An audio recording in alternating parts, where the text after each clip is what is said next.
Reproductive system, male reproductive system, या फिर इसको क्या बोल सकते हैं, नर जनन तंत्र। ठीक है, इसके पार्ट्स के बारे में मैं पढ़ती हूँ। बोला तंत्र, तो तंत्र के अंदर सारी चीजें कौन कौन से आती है उनके बारे में हमें पढ़ना है। तो इसके पार्ट्स के अगर हम नाम देखें तो वो पार्ट्स कौन कौन से हैं, तो देखिए पहले तो था वृषण, फिर था शुक्रवाहिनी, ठीक है। नेक्स्ट पार्ट आता है शुक्राशय, नेक्स्ट पार्ट है शुक्राशय, और सबसे लास्ट आती है कौन सी gland, prostate gland, prostate gland या प्रोस्टेट ग्रंथि। ये जो सारे पार्ट्स हैं ये मिलकर किसका फॉर्मेशन करते हैं, जो मेल का रिप्रोडक्टिव सिस्टम होता है उसका निर्माण करते हैं, उसका फॉर्मेशन करते हैं ये सारे पार्ट्स। ठीक है, हमने पढ़ लिया वृषण के बारे में कि जो वृषण होता है उसके अगर हम देखें स्ट्रक्चर तो कैसे होती है, उसके मतलब एक जोड़ी होते हैं, बॉडी के बाहर होते हैं, बॉडी के अंदर के टेम्परेचर को बर्दाश्त नहीं कर पाते हैं, फॉर्मेशन किस किस से होता है वो सारी चीज़। अभी हमें क्या पढ़ना है नेक्स्ट, ये जो वाहिनियाँ हैं शुक्रवाहिनी, इन्हीं के बारे में पढ़ना है। ठीक है, तो चलिए देखते हैं टॉपिक क्या है हमारा, शुक्रवाहिनी,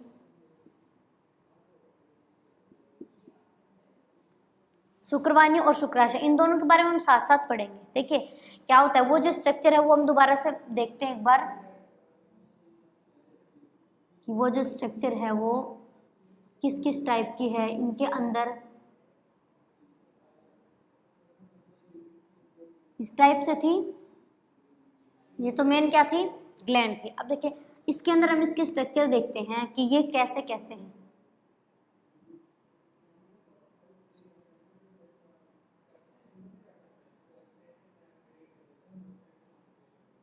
ठीक है, ये इस टाइप से नलिका होती है, इन्हीं नलिकाओं के बारे में पढ़ना है कि कौन सी जो नलिका होती है वो कैसे कैसे काम करती है। अभी तो आपको आगे समझ में, अभी नेक्स्ट इसके अंदर क्या कौन सा पार्ट आएगा,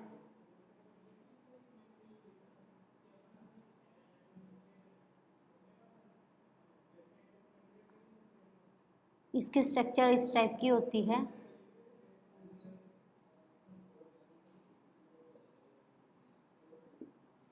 ठीक है, अब देखिए इसके अंदर क्या निकलेंगे, अब वो नलियाँ निकलेंगी इसके अंदर, उन्हीं नलियों के बारे में हमें पढ़ना है कि वो कौन सी नली होती है, कैसे कैसे निकलती है। ठीक है, ये हो गया। अब देखिए इसके अंदर क्या होता है कि इस टाइप की स्ट्रक्चर थी एक, यहाँ तक इस टाइप की स्ट्रक्चर।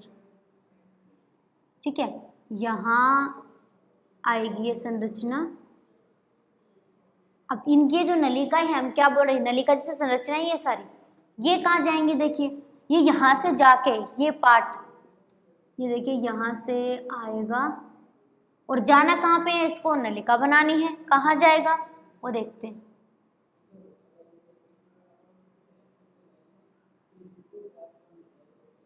इस तरीके से प्रेजेंट होगी ये नलिका, यहाँ ऐसे।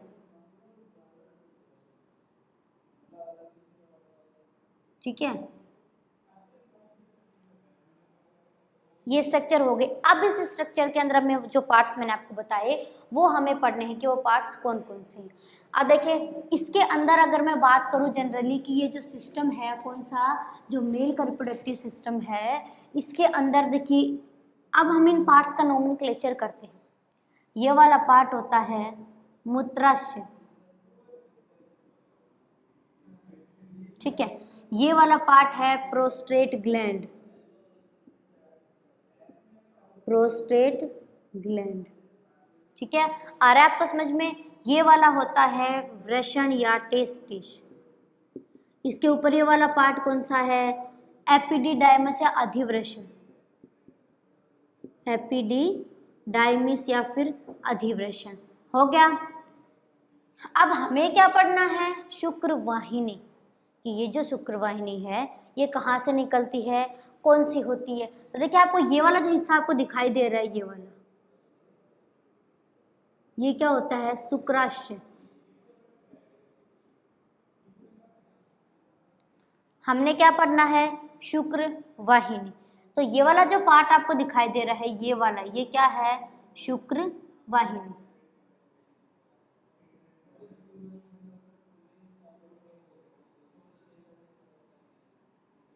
ये वाला हिस्सा कौन सा है? शुक्र वाहिनी। ठीक है, इसी के बारे में हमें मेनली पढ़ना है कि इसके अंदर कैसे कैसे प्रोसेस होती है, क्या क्या प्रोसेस होती है। ठीक है, अब देखिए इसके अंदर क्या होता है कि जो ये शुक्र वाहिनी के बारे में हम पढ़ रहे हैं। शुक्र वाहिनी क्या होती है? सबसे बड़ी बात मैंने आपको बताया, एब्डोमिनल कैविटी होती है हमारे बॉडी में, उदर गुहा होती है। तो जो शुक्र वाहिनी होती है ये क्या करती है कि हमारे जो उदर गुहा होती है उसके अंदर स्थित, आप देखिए ये पूरी स्ट्रक्चर है, ये संरचना यहाँ से क्या है, ये यहाँ से पूरी स्ट्रक्चर जाके ये वाला पार्ट कौन सा है? ये शुक्राशय है। तो ये थैली जैसी संरचना होती है यहाँ पे, इस स्ट्रक्चर के अंदर खुलती है। कौन? शुक्र वाहिनी। पहला तो पार्ट हो गया, ये चीज आपको ध्यान रखनी कि शुक्र वाहिनी कहाँ में खुलती, कहाँ पे है? ये खुलती है किसमें? शुक्राशय में।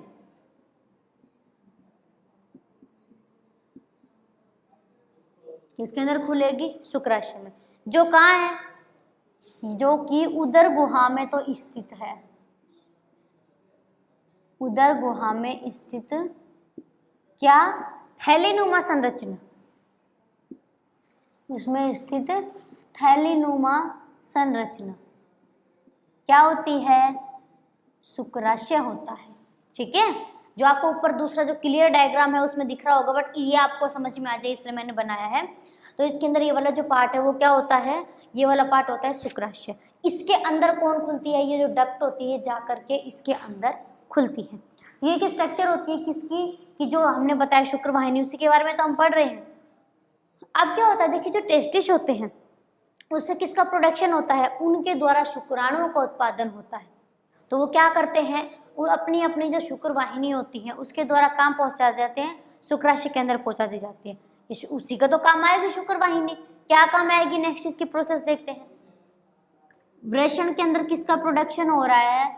स्पर्म्स का हो रहा है, शुक्राणुओं का हो रहा है। ठीक है, पहली बात तो क्या हो गई? शुक्राणुओं का फॉर्मेशन हो रहा है। अब वो शुक्राणु यहीं पे थोड़ी रुके रहेंगे, उनका तो प्रोसेस और आगे बहुत सारी होगी। तो वो क्या करते हैं, अपनी अपनी जो शुक्र वाहिनी होती है उस शुक्र वाहिनी के द्वारा कहाँ पहुंचा दिए जाएंगे? खुल किसके अंदर रही है? ये शुक्राशय के अंदर खुल रही है। देखिए ये इस तरीके से, अगर हम इसकी डायरेक्शन देखेंगे किस तरीके से जाएगा, किस तरीके से काम करेगा, यहाँ से फिर ये जो प्रोसेस होगी वो देखिए ऐसे ऐसे, ये जो इस तरीके से इसके जाने का जो काम है वो होगा। ठीक है, तो ये प्रोसेस होते हैं जनरली इसके अंदर। तो वो क्या करता है, अपनी अपनी जो शुक्र वाहिनी होगी उसके द्वारा किसके अंदर खुल रही है? ये शुक्राशय में।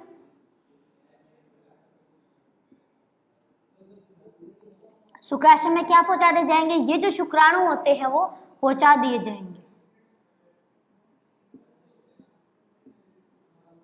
ठीक है, तो शुक्र वाहिनी का काम क्या हो गया?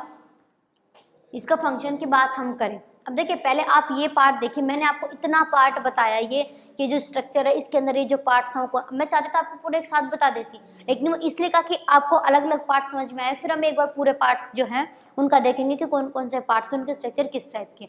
ये तो अभी मैंने आपको इतना बताया कि इसकी पोजीशन कहाँ होती है, स्ट्रक्चर किस टाइप की होती है, इतना मैंने आपको बताया। अगर आपको समझ में आया, अगर आपको वीडियो पसंद आया तो वीडियो को लाइक करके बताएं। आपको लाइक का बटन दिख रहा होगा तो आप वीडियोस को लाइक करके बताएं कि आपको समझ में आ गया है। कोई कंफ्यूजन है, कोई डाउट है तो कमेंट बॉक्स में कमेंट करके पूछ सकते हैं। आपके हर क्वेश्चन का रिप्लाई देने की पूरी कोशिश की जाएगी।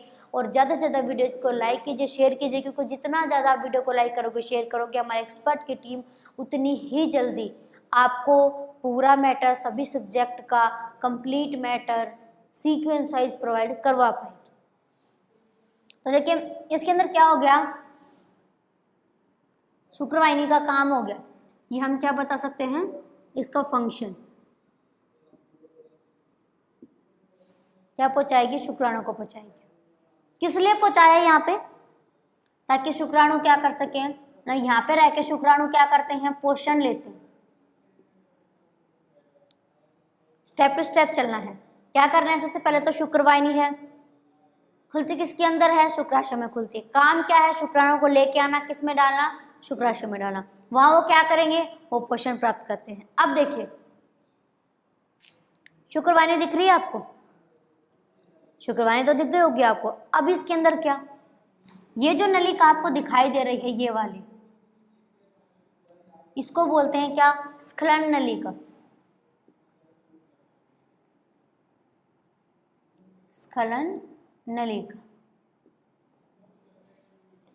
और यही क्या है? मूत्र नलिका, यूरिन डक्ट है। देखिए क्या होता है, पहले तो हमने शुक्रवाहिनी इसके अंदर आकर के खुलती है, इसके अलावा जो शुक्राशय है इससे एक और निकलती है नली, ये आपको दिखाई दे रही होगी। ये वाली जो नली है ये क्या है? ये स्खलन नलिका है। तो क्या होगा, नेक्स्ट स्टेप में क्या लिखना है शुक्राशय के अंदर कि शुक्राशय से क्या निकलती है? शुक्राशय से कौन सी नलिका निकली है? स्खलन नलिका, स्खलन नलिका। ठीक है, अब देखिए इसी नलिका के अंदर क्या, जैसे जो भी मटेरियल जो मतलब जो मेल के अंदर जो भी स्पर्म्स वगैरह जो भी सिक्रेशन होता है, तो वो सिक्रेशन क्या इसके द्वारा क्या निकाला जाता है? बाहर निकाला जाता है। मान लीजिए सेक्सुअल रिप्रोडक्शन की जो प्रोसेस होगी उसके अंदर इसको हम लिक्विड जो बोलते हैं, वो लिक्विड इसी के थ्रू क्या निकलता है? बाहर निकलता है। तो ये चीज़ आपको इसके अंदर ध्यान रखना है कि इनके अंदर प्रोसेस जो कैसे होती है। तो अब ये आपको ध्यान रखना है यहाँ पे क्या कि ये जो स्खलन नलिका है कहाँ से निकलती है? ये शुक्राशय निकलती है। और क्या ये प्रोसेस यहाँ पे भी किस लिए हुई है? किस कारण से ये प्रोसेस? शुक्राणु कहाँ पे पहुँचा दे जाते हैं? शुक्राशय के अंदर पहुँचा दे जाते हैं। ये प्रोसेस तभी तो होती है जो कहाँ पहुँच गए? शुक्राणु के जो शुक्राणु जो उनको कहाँ पे पहुँचा दिया गया? शुक्राशय के अंदर पहुँचा दिया गया। ठीक है, अब यहाँ पे तो ये प्रोसेस हो गई। अब इसके अंदर क्या होता है? अब ये देखिए शुक्राणु कहाँ पे, एक चीज आप बताइए, शुक्राणु आए कहाँ पे? शुक्राशय। लेके कौन आया? शुक्रवाहिनी आई। तो जो शुक्राशय है उसका क्या काम हो गया? उसका क्या काम हो गया? जो स्पर्म होंगे यानी कि जो शुक्राणु होंगे उनका संग्रह करने का। कौन करता है वो काम? शुक्राणु को संग्रह करने का जो शुक्राशय होता है ये करता है। ठीक है, इसलिए मैंने आपको स्टार्टिंग में बोला था हम शुक्रवाहिनी को और शुक्राशय उसको साथ साथ पढ़ेंगे। तो ये चीज़ अब आपको समझ में आ गई होगी। अब देखिए जो शुक्राशय वाला जो पार्ट है इसके अंदर ये जो प्रोसेस मेनली हुई ये आपको समझ में आई, आपको उसका ध्यान रखना है। ठीक है, अब जो शुक्राशय होता है यही पार्ट आप देखिए, ये यहाँ पे जैसे ये शुक्राशय है, ये इस नली से निकल रही है और ये वाला पार्ट क्या है? मूत्र जनन नलिका है। ठीक है, अब आपको इसके अंदर जो प्रोसेस है मेनली वो क्या किस किस टाइप से होता है वो सारे हम पढ़ेंगे नेक्स्ट वीडियो में, बट अब इसने पार्ट में हम एक बार दोबारा मैं समझाती हूँ आपको। देखिए सबसे पहले ये वाला जो हिस्सा आपको दिखाई दे रहा है नलिका, ये क्या है? ये शुक्रवाहिनी है। किसके अंदर खुल रही है? ये ऐसे भी जा सकती थी ये प्रोसेस तभी तो, लेकिन ये तो क्या होती है फिर इससे निकलती है। हमने क्या बोला? खुलती है। तो ये देखो इसके अंदर ये नलिका यहाँ से जा रही है, इसके जाने का जो क्रम है वो इसी तरीके से होता है। इसके अंदर क्या होती है? ये खुलती है नलिका। किसके अंदर खुलती है? ये शुक्रवाहिनी एक थैलीनुमा संरचना के अंदर खुलती है, इसको हमने क्या बोला? शुक्राशय बोला है। स्पर्म्स का फॉर्मेशन कहाँ होता है? वृषण में होता है, टेस्टिस में होता है। और ये शुक्रवाहिनी का क्या काम है? ये उन शुक्राणु को लेके और कहाँ पे लेके आएगी? शुक्राशय के अंदर लेके आएगी। ये शुक्राशय क्या करेंगे? यहाँ पे इसका संग्रह करेंगे, यहाँ पे इसको पहुंचा देंगे। शुक्रवाहिनी का क्या काम है? शुक्राणु को लेके आने। ठीक है, शुक्राशय का क्या काम है? शुक्राणु को यहाँ पे लेके उनको इकट्ठा करना। अब देखिए शुक्राशय से एक और नली निकलती है, वो खुली है इसके अंदर, ये नली निकलती है। कौन सी? स्खलन नलिका बोलती है। कहाँ से निकलती है? शुक्राशय से निकलती है।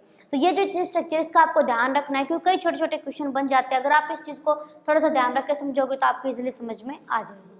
ठीक है, अभी बात आती है आज के क्वेश्चन की। आपका आज का क्वेश्चन है बिल्कुल सिंपल क्वेश्चन है। आपको बताना है कि जो आपका क्वेश्चन है कि जो पादप जगत का जोकर है वो कौन सा जीव होता है? किसको बोलते हैं हम? पादप जगत का जोकर किसे माना गया है? आपका आज का क्वेश्चन है। कमेंट बॉक्स में कमेंट करके बताइए कि आपके क्वेश्चन का रिप्लाई क्या होगा, इस क्वेश्चन का आंसर क्या होगा कि पादप जगत का जोकर हम किसे बोलते हैं।